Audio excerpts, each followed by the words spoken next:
Have you ever looked into your partner's eyes and felt something ancient, something beyond this lifetime?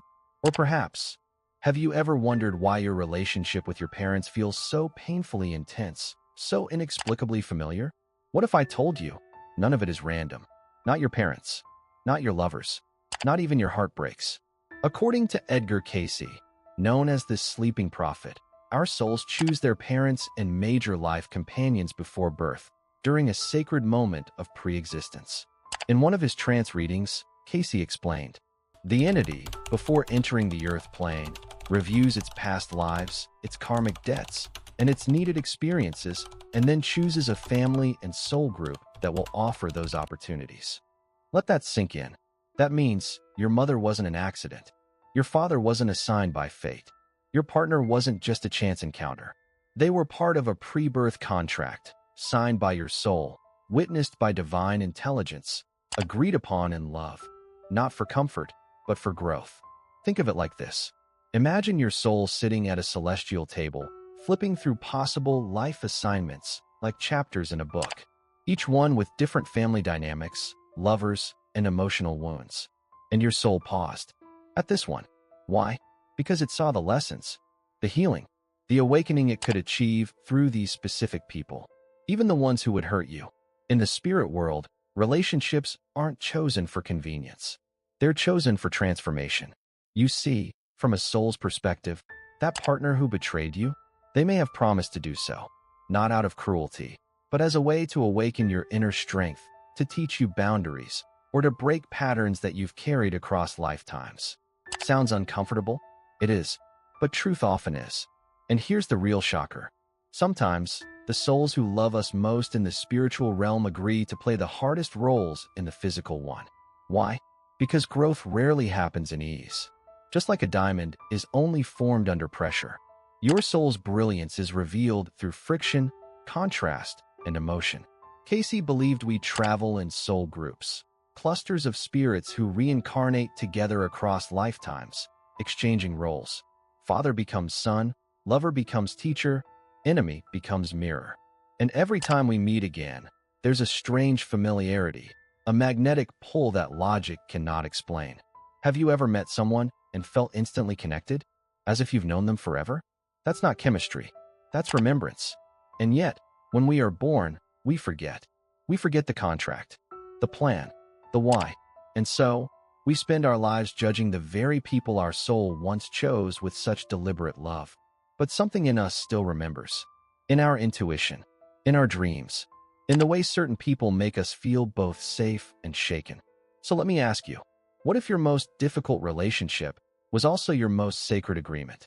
But why would any soul, any wise, infinite consciousness, choose difficult parents?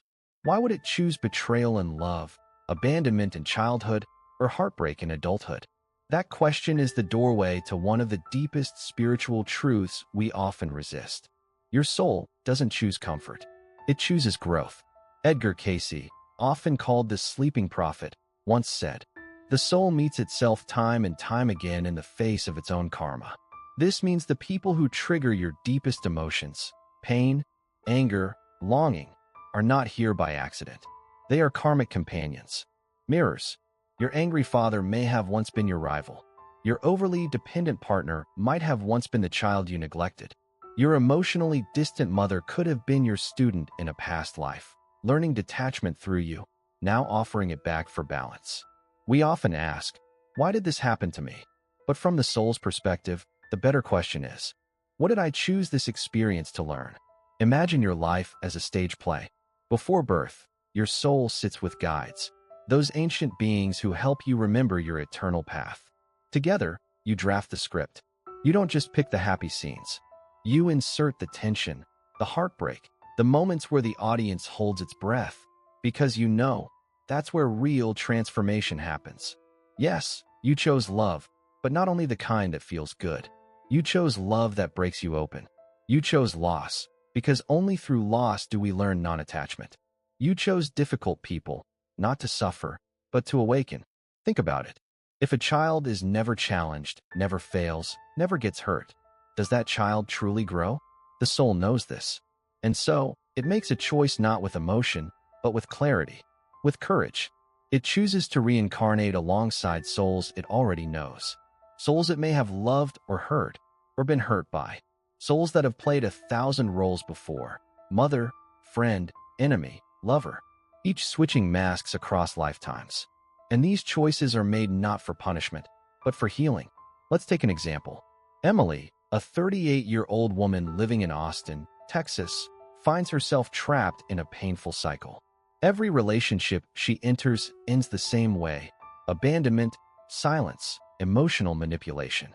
And yet, she keeps falling for the same kind of man: charming in the beginning, distant by the end. In therapy, she asks her counselor, "Why do I always attract men who disappear? Is something wrong with me?" But what if she knew the soul-level truth? That one of these partners, let's call him Daniel, wasn't her enemy, but her karmic companion. That in a past life, she had been his commander in a war, sending him on a mission from which he never returned. That guilt still echoed between them. And so, in this lifetime, they made a soul contract. To meet, to trigger, to remember, not to stay together, but to awaken a lesson unfinished: self-forgiveness. Daniel's withdrawal wasn't just rejection. It was the mirror of her own abandonment, of self, of trust, of spiritual confidence. It doesn't mean she must stay. Contracts can be completed without clinging. But recognizing the lesson, that's what sets the soul free. So what if we began to see our relationships differently? What if the people we label as toxic are actually sacred messengers, carrying painful but necessary gifts? What if every parent, every lover, every friend was placed in your life not to complete you, but to reveal you? That's the invitation of the soul contract, to look beyond blame and into meaning. As Edgar Cayce taught, there is no chance. Nothing happens by accident. Even a leaf does not fall from a tree without meaning. So next time you wonder why your life has been filled with certain people, remember this: before you came here, you saw their faces. You knew the challenges they would bring. And still, you said yes. Because somewhere deep in your eternal memory, you knew these would be the people to shape your soul. But it's not just our romantic partners. Your parents, siblings, even that relative who constantly criticizes you. None of it is random. According to Edgar Cayce, before a soul incarnates, it goes through a period of review, where it sees not only past lives, but also the karmic relationships that still need resolution. Cayce once said, "Each soul meets those whom it has wronged or helped, in order that the soul may become more understanding of its own destiny." Let's pause there. Think about your mother, not as the woman who raised you, but as a soul who may have once been your daughter, your rival, or even your spiritual teacher. Imagine this. In a past life, Sarah, now your mother, was your student. She admired you but resented how distant and cold you were. Now, in this life, she's your emotionally unavailable mom, never expressing affection, always demanding results. But what if you chose her? What if this experience was meant to awaken your capacity to give love unconditionally, not just seek it? That's the paradox of soul contracts. They often look like emotional wounds, but they are actually soulful agreements to learn what we refused to learn before. Here's another story. Jason, 45, always felt misunderstood by his father. No matter what he achieved, it was never enough.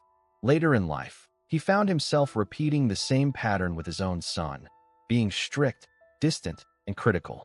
Through regression therapy, he recalled a life where he was once that same father figure: cold, authoritarian, focused only on performance. He had never realized how much it hurt until he became the child on the receiving end. That was the soul contract: to experience both sides, to break the cycle. Edgar Cayce emphasized that karmic patterns repeat not to punish us, but to teach us balance. He believed that we are not punished for our sins, but by them. So, if you've ever asked yourself, why was I born into this family? Why did I experience this kind of upbringing? The soul's answer is not, because you deserved it. The soul's answer is, because you chose it to grow. And here's the most shocking part. Even the people who hurt you the most might have loved you the deepest in another life. Their role this time? To help you remember your power. Think of life like a stage play. Before incarnating, your soul chose the actors, the setting, the theme, and even the twists. But once the curtain rises, we forget the script. Our task is to remember, not just who we are, but why we wrote this story. So now, you might be wondering, if I truly chose all of this, my family, my partner, even the painful chapters, then why don't I remember? Edgar Cayce explained this mystery in a powerful way. He said that each soul, before incarnating, passes through the veil of forgetfulness, not as a punishment, but as preparation. He wrote, "For the soul to truly grow, it must not know the ending. It must walk the road in faith." If you came into this world with full memory of who hurt you, who betrayed you, who loved you in past lives, would you really learn the lesson? Probably not, because remembering too much creates resistance. The forgetting is what allows the heart to open again. But even though we forget, our soul never stops whispering. You feel it in your dreams, in that sense of déjà vu, in those strange emotional bonds with people you just met, in those irrational fears or deep pullings you can't explain. They are not random. They are reminders, echoes of the soul contract you once signed. And here's what's even more beautiful. Contracts can be honored by healing, not by staying stuck. You don't have to stay in a toxic relationship just because it's karmic. You don't have to carry someone else's pain to prove your love. The contract may have been, trigger me so I can awaken. And once you awaken, you're free. So the next time you feel stuck, ask, what is this situation trying to teach me? What part of my soul is trying to evolve here? What if this pain is not punishment, but permission? Permission to rise, to reclaim your power, to remember why you came. Because you didn't come here to suffer. You came to transform. You didn't come here to repeat patterns. You came to rewrite the story. So let this be the moment, not just of understanding, but of remembering. The soul remembers, even when the mind forgets. And if this message resonates with you, if you've ever felt that strange longing for something beyond this life, you're not alone. You're remembering. This channel exists for that very reason, to walk beside you as you awaken. So if you're ready to take the next step on your soul's journey, subscribe, because the next part may just change everything. See you in the next chapter of your soul's unfolding.